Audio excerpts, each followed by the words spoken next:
Oi, pessoal, tudo bem? É com prazer, muita alegria que eu volto a falar com vocês de novo. Algumas pessoas me pediram para falar sobre fibromialgia. E atendendo esses pedidos, eu fiz então, vou fazer esse vídeo. Agora, eu tenho feito vídeos de 8 a 10 minutos mais ou menos de duração. Quem tem me acompanhado deve ter percebido isso. Esse talvez fique um pouquinho mais extenso, mas eu tenho certeza que vocês vão gostar.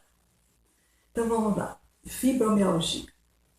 Fibro quer dizer fibras. Mio lembra músculo e algia, dor.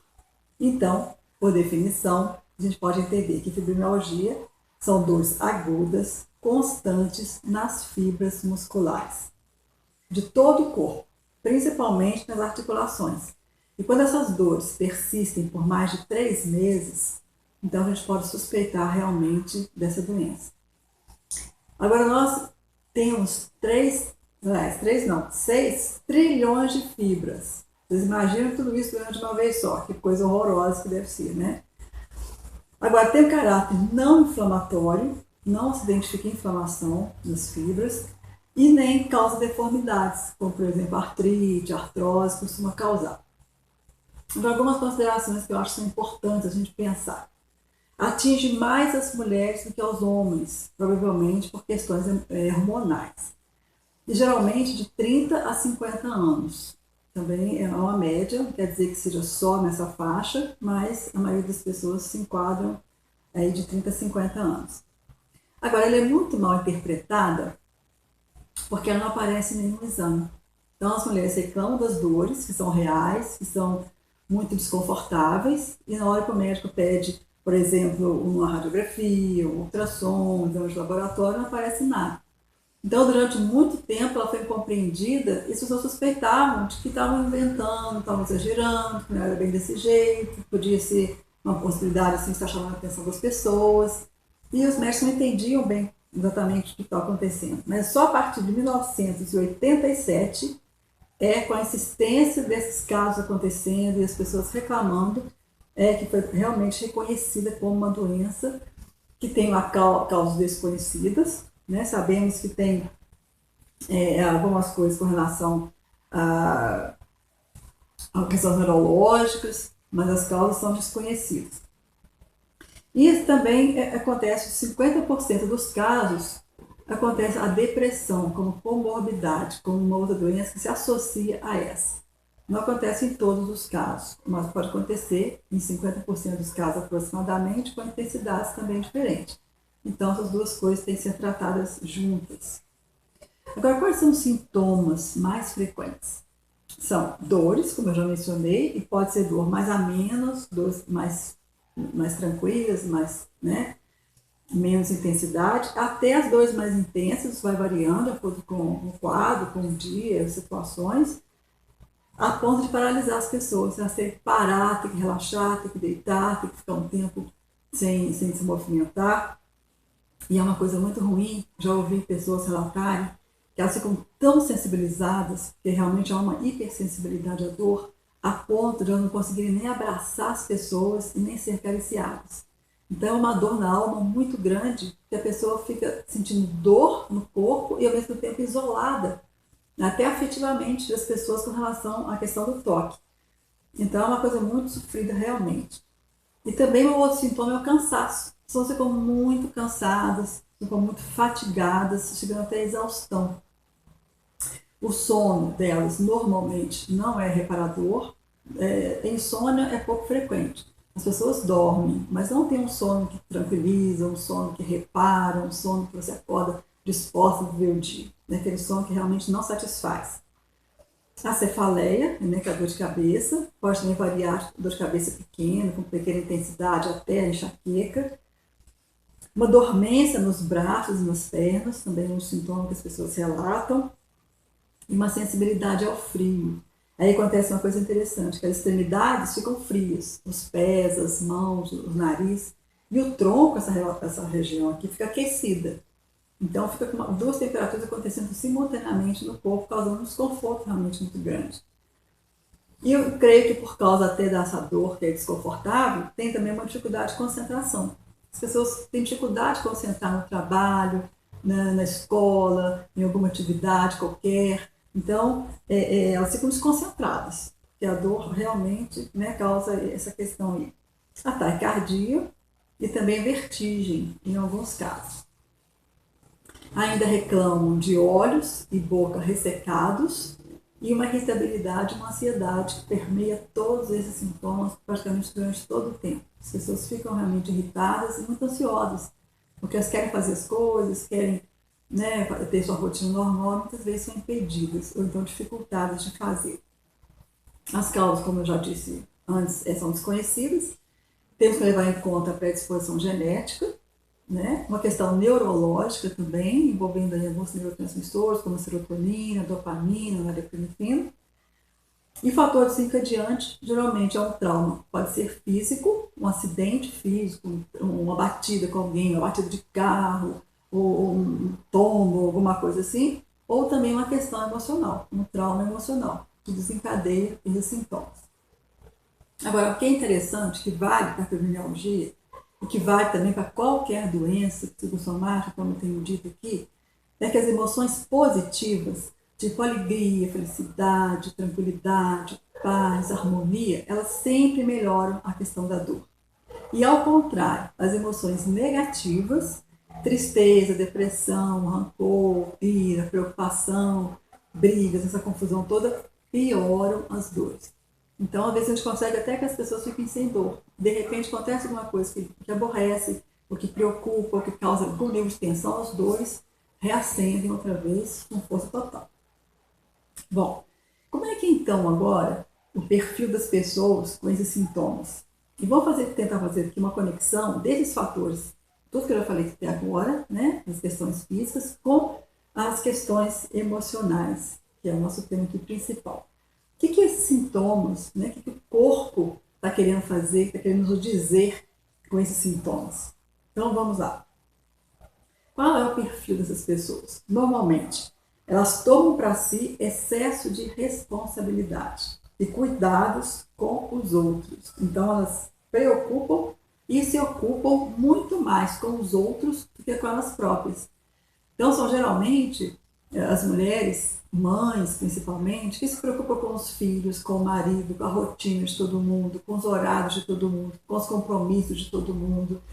Então, às vezes, a questão vai até além da família nuclear, da família né, dos filhos, do esposo. Então, se preocupa com o pai, com a mãe, com a amiga, com o vizinho, com fulano, com ciclano, e fica, né, indo para um lado, socorrendo um, socorrendo o outro, vai aqui, vai ali, e vem para cá, e vai para lá, e quer dar conta de todo mundo, quer resolver problemas de todo mundo. Esse perfil é muito comum encontrar nas mulheres fibromialgicas. Então, elas querem organizar a vida de todo mundo, querem facilitar a vida de todo mundo. E acabam sendo aprisionadas pelas obrigações. Obrigações essas que elas mesmas se impõem para si. Ninguém as obriga a fazer isso. Elas mesmas que se obrigam a fazer isso e começam a tomar essa atitude, né, de querer realmente resolver todas as coisas. Então, ela controla tudo, são pessoas extremamente controladoras, controlam tudo o tempo inteiro, e é como se fosse uma babá de plantão. E tem aquelas outras que às vezes nem correm tanto assim para um lado para o outro, não tem essa mobilidade, às vezes não tem autonomia para dirigir um carro, etc. Mas estão atentas emocionalmente. Né? Um filho vai para cá, outro filho vai para lá, telefona para um, telefona para outro, preocupa com um, preocupa com o outro, já levanta, já atenta o que está acontecendo, quem está em casa, quem não está em casa, quem vai chegar, quem vai sair. Então são pessoas que estão totalmente sobrecarregadas emocionalmente, se preocupando, se ocupando com a rotina e com o bem-estar das pessoas. E muitas vezes de forma desnecessária e sempre exageradamente. Então ela cobra muito de si mesma e dos outros também, de certa forma, né? E conheço pessoas, né, que às vezes nos relatos falam que nem para comer tem sossego. Que estão comendo, estão fazendo uma refeição e de repente o telefone toca, de repente alguém solicita alguma coisa e sai no meio da refeição e já vai resolver o problema dos outros, etc. Gente, refeição, vou fazer uma parênteses aqui, é um horário muito importante. Você está parando para cuidar do seu corpo, para se nutrir, para ter energia, para continuar vivendo aquele resto de dia ou de noite, seja lá o que for. Então, a refeição é um momento que você tem que estar pelo menos tranquilo, sossegado, se estiver conversando que sejam assuntos gostosos, assuntos interessantes.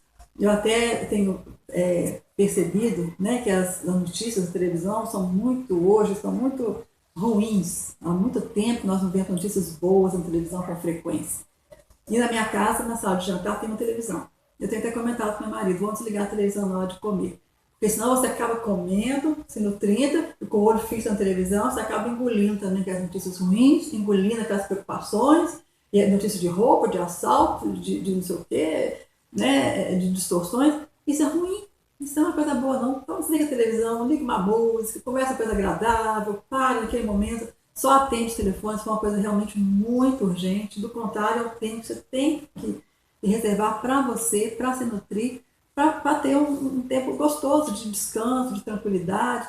Né? E essas pessoas que eu estou aqui fazendo referência não se respeitam nem nessa hora.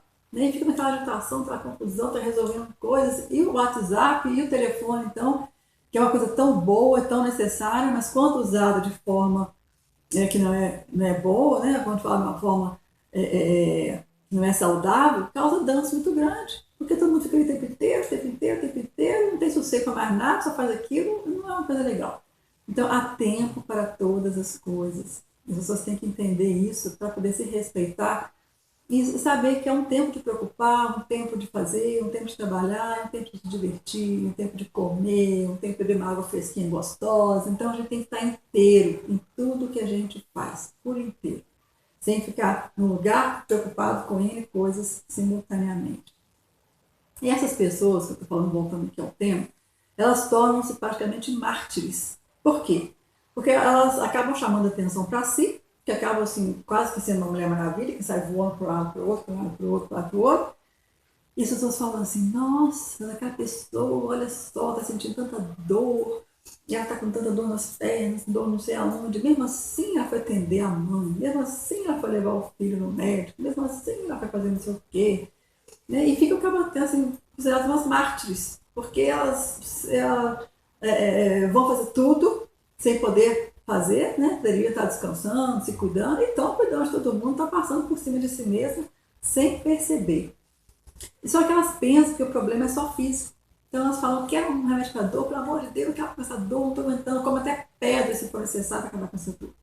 Mas elas não percebem que essa dor no corpo físico é só um reflexo de uma dor muito mais intensa, muito maior, que está nas emoções. E marcada exatamente com essa sobrecarga. Então, quando o físico dá vontade de parar ou o físico dói, está denunciando e falando de uma sobrecarga emocional que está demais. Então, é como se o corpo está falando assim, para tudo, vai descansar, vai deitar, vai dormir, vai relaxar. É como se o corpo falasse isso. Mas como ela não entende e só quer ver as suas funções, né, na continuidade das funções, então fica se desgastando e passando por si mesma, né, o tempo todo. Essa preocupação exagerada é dolorosa, exatamente, e essa dor no corpo reflete essa dor exagerada nas emoções. Ela acredita que todos dependem dela e que ela não pode se ausentar. Então, outro dia eu estava conversando com uma conhecida e foi muito interessante, porque é uma pessoa que eu tenho certa intimidade. E o marido ofereceu para ela uma viagem de navio por 4 dias. Aí eu falei, poxa, fulano, mas que legal, vai ser bom, você vai relaxar um pouco. E ela tem essa questão aqui, né? E ela falou assim, mas e as crianças, como é que vão ficar? Eu olhei para ela assim, espantada, e falei, crianças? Ela tem 3 filhos, um com 20, outro com 22, outro com 24. Eu falei, crianças, realmente, as crianças precisam de tomar mamadeira, você tem que trocar a fraldinha deles, não é? Tem que dar papinha, por isso você não pode deixar, né? Ela começou a rir e falou, que isso? Eu falei, que isso? Tem 3 filhos, praticamente adultos, dentro de casa. E ela estava dizendo que não ia viajar porque as crianças podiam precisar dela. Eu falei, não estou entendendo esse negócio, não. Que crianças são essas? Começamos a conversar, a gente riu muito e tal. Mas por que isso? A sensação é de que todo mundo precisa dela o tempo todo. Então tem que marcar consulta para um, tem que acompanhar o outro, tem que tomar conta, pagar a camisa do outro, tem que fazer não sei o que para o outro. E acaba se atropelando nas próprias pernas, né? Como se diz. Ainda falei, brinquei com ela, faz as malas e vaza. Deixa que os meninos ficam aí, se eles precisarem de alguma coisa, ligam para mim que eu resolvo. Mas vai descansar, vai extrair, vai sair desse negócio, dessa rotina, né? Então a carência afetiva dessas pessoas, realmente, ela é suprida a partir do controle e dos favores que ela faz para os outros. ela tem a impressão de que fazendo favor para as pessoas, ela tem a impressão de que falar sim o tempo todo, e que está disponível o tempo inteiro, ela vai garantir o amor das pessoas, vai garantir a valorização das pessoas, ela vai ser muito benquista, então isso ela vai ter a impressão de que ela está com uma autoestima melhor.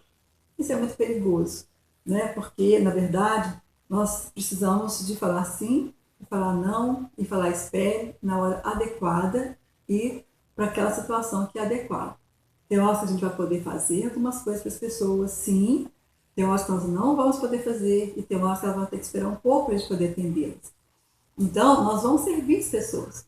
Nós temos uma relação com todo mundo de serviço. Nós servimos, nós apoiamos, nós ajudamos. Em outros momentos, nós precisamos ser servidos, precisamos do apoio, precisamos ser ajudados. Tudo isso é normal nos relacionamentos humanos. Nós não podemos ser egoístas, de pensar só na gente, querer só o próprio recurso, as próprias necessidades serem supridas. Mas tem tempo e tem hora e tem a possibilidade correta, assertiva de fazer essas questões, todos esses serviços, né, essa disponibilidade para as pessoas. Tem horas que a coisa é urgente, a gente não tem que ficar pensando. Mas tem horas que a gente realmente, as pessoas exageram e acham que tem que estar disponível para todo mundo o tempo todo. E isso não é uma coisa saudável, né? No final das contas, não vai dar certo, vai causar dor e sofrimento. Existe a dificuldade de pedir ajuda quando está cansado. São mulheres que às vezes estão cansadíssimas, estão estressadas, querem dormir, querem descansar, mas aí o marido chama para ir no cinema porque está com vontade de ver um filme novo, aí vai no cinema para fazer campanha com o marido. Aí uma amiga chama para chorar as mágoas, porque ela vai lá para ver o que a amiga está querendo. Então, é um desrespeito, né, total. E no agravamento dos sintomas, o que acontece? As pessoas às vezes param, tem que parar, tem que deitar, tem que ficar realmente paralisada. E aí acontece uma outra coisa interessante, porque na hora que paralisa, que ela não consegue fazer mais nada, né, para tudo, tem que deitar, aí ela espera que as pessoas façam por ela o que ela faz sempre para todo mundo. E aí, às vezes, cria um outro problema, que as pessoas não têm a disponibilidade de fazer por ela o que ela tem para fazer para todo mundo. Aí vem uma outra sensação, mas eu faço tudo para todo mundo, eu não meço esforços, na hora que eu preciso, ninguém me ajuda, fica aquele discurso, aquela coisa, né, complicada, porque cada um tem uma forma de ajudar e um limite, né, para isso. E são pessoas também com baixa tolerância à frustração. Então elas não gostam, claro, ninguém gosta de ser frustrado, né? As pessoas lidam melhor com a frustração. E outras, qualquer frustração que tem, acham que o mundo está acabando. É o caso dessas pessoas. Realmente tem um limiar muito baixo, uma tolerância muito baixa à frustração. Bom, e aí o que na verdade esses sintomas revelam? Esses sintomas revelam que as dores musculares retratam, na verdade, uma dor que é da solidão. E é por isso que ela precisa de ficar atenta a todo mundo, precisa de ficar fazendo favores para todo mundo, porque lá no fundo tem uma solidão imensa e ela não se acha capaz de resolver essa questão se não estiver fazendo esses favores, se não tiver a disponibilidade de todo mundo. A autoestima dessas pessoas, normalmente, via de regra, é muito baixa. Por quê? Elas se desrespeitam o tempo inteiro, exatamente porque elas passam por cima das suas próprias necessidades, ultrapassando seus limites. E as pessoas que se respeitam, que gostam de si mesma, ela vai fazer as coisas realmente de acordo com as possibilidades que ela tem real, né, de prazer, né, etc. E a pessoa que não se respeita, que tem uma baixa estima, vai atropelando tudo e vai passando por cima e faz a confusão, né? Até uma sensação de que só fazendo tudo para todo mundo ela vai ser reconhecida e valorizada, né? Já tinha falado isso. Então tem um slogan: só servem para servir. Então, se elas não estiverem servindo, não estiverem a serviço, é como se elas não servissem para mais nada. E isso, é claro, seja de forma exagerada, é complicado. Então, a gente vive aqui uma dualidade, duas dualidades, né, eu diria. A dualidade, liberdade e submissão. Então, a pessoa, no fundo, quer ter liberdade para fazer o que gosta, fazer o que quer, para falar não, para colocar os limites, mas ao mesmo tempo ela mesma se submete a essas coisas que eu tenho, né, dito aqui até agora. Então, há uma dualidade entre liberdade e submissão. E a outra é a liberdade entre o prazer e o dever. Que muitas vezes ela deixa de fazer uma coisa prazerosa, uma coisa gostosa, uma coisa que é até necessária, para fazer um dever que ela mesma se impõe né, como obrigação. Então, essa dualidade é sempre vivida de uma maneira ou de outra. E o cansaço físico, então, reflete um cansaço mental, né, que é de cobrança permanente. E as dores que paralisam, então, é a forma, como eu já tinha dito, que o corpo escolheu para falar: para com isso, esgotou, já deu, acabou. Então, aí o corpo sinaliza isso de uma forma intensa, que é paralisando tudo e obrigando a pessoa realmente a parar literalmente. Então, na verdade, assim, a dor é muito grande, não porque ela está carregando um peso enorme, um piano nas costas, não é. Mas está carregando os filhos, está carregando o marido, está carregando amigo, está carregando doença de um, doença do outro, problema de um, problema do outro. Agora, o tratamento. Como é que se dá hoje o tratamento da fibromialgia? Tem a ver com a medicação. E por que às vezes os médicos optam por passar, né, medicar um antidepressivo, ou então neuromoduladores? Porque exatamente esses remédios, eles atuam nos neurotransmissores, que já fez referência, que é a dopamina, serotonina, norepinefrina, na questão da dor. São neurotransmissores que diminuem a dor. Então, quando a pessoa não tem uma depressão associada, eles tomam antidepressivos em dose um pouco mais reduzida para poder melhorar um pouco a qualidade do sono e também da questão da dor. Se tem a depressão associada, então tomam antidepressivo com uma dose maior para dar conta disso também. Agora, outra coisa que é muito importante nesses casos, exercícios físicos. Todo mundo sabe que é bom, todo mundo vê a televisão o tempo todo, mas às vezes não tiram tempo, nem separam tempo para fazer isso. É importante para relaxar a musculatura, é importante também para poder liberar a serotonina espontaneamente, independente do remédio, então uma caminhada, né, um exercício sendo orientado da forma devida, a massagem, às vezes a gente consegue também o êxito, a fisioterapia quando for necessário. Então são recursos que são usados para amenizar essa situação no sentido físico. E também a psicoterapia, que aí é validar as questões internas, né, que vai te ajudar bastante. Em que sentido? Compreender o que esse sintoma realmente significa dentro da sua vida, da sua história de vida, naquele contexto que você está vivendo. O que esses sintomas estão sinalizando? O que estão apontando para quê? Qual é o contexto da sua vida que dá significado para esse sintoma acontecer? Se dá o direito de procurar fontes de prazer sem nenhuma culpa. Então, essa possibilidade que você vai construindo. Eu posso ter prazer, posso falar não, sem sentir culpa, sem sentir desconforto, sem sentir nenhum mal-estar. Criar limites de ação. Né? Posso, não posso? Sim, não, espero, como já fiz referência. Se conhecer, se respeitar e trabalhar a autoestima. Isso na psicoterapia, ela vai ter condição de construir essas possibilidades. E construir também a possibilidade para se libertar dessas dores físicas, né? Que estão, na verdade, envolvidos com as dores emocionais. Então, é construir a possibilidade de ser livre para amar, é se dedicar aos outros, é se dedicar também a você mesmo, mas na medida correta. E tem até um ditado, minha mãe falava, que às vezes se encaixa nesse caso aqui também, que se tem alguém sobrecarregada, é sinal que pode ter alguém folgado. Né? Então, acho que isso encaixa bem nesse caso.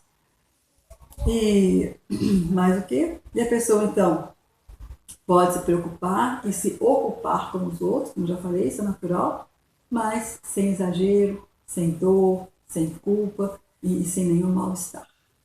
Bom, o que eu tive para falar para vocês é isso. Eu gostaria que vocês pensassem sobre isso. As pessoas que têm essa questão podem escrever para mim, para a gente trocar algumas ideias e eu ajudar outras pessoas. E eu espero que com esse vídeo eu possa ter ajudado vocês de alguma forma. Muito obrigada pela atenção mais uma vez e até a próxima.